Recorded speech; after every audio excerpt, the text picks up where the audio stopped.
December 21st, 1944. It's been 3 days since a typhoon tore through the Pacific, battering the U.S. Navy's Third Fleet and sinking 3 ships.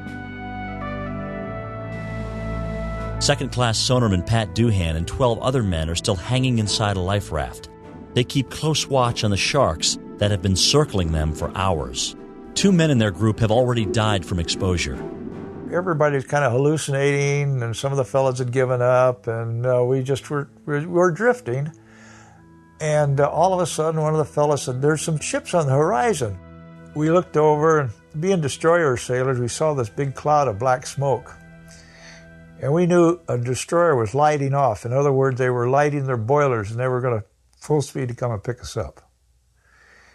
And that was the USS Brown. They pulled alongside of us and threw us a line. And when they threw us that line and started pulling us in, the sharks went into frenzy and started attacking us. And they had to bring out guns and shoot at them to keep them away from us. But they got us all on board.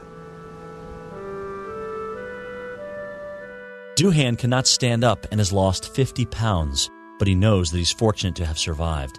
790 sailors have perished.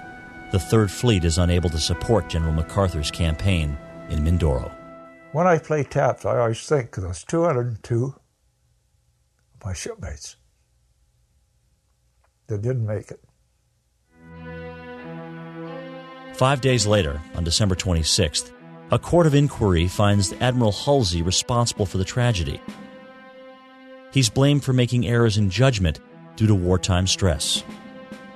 He is not punished.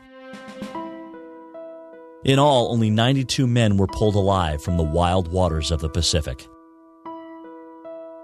Of those, 55 were saved by Lieutenant Commander Henry Plage and the crew of the USS Tabor. You look at them and you're just totally grateful.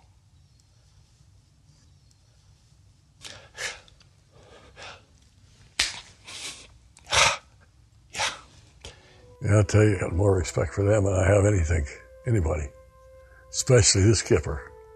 And if anybody deserves a Medal of Honor, I think it's Henry Plage. It really is a great feeling to know that life is worth something, and people think that way about you.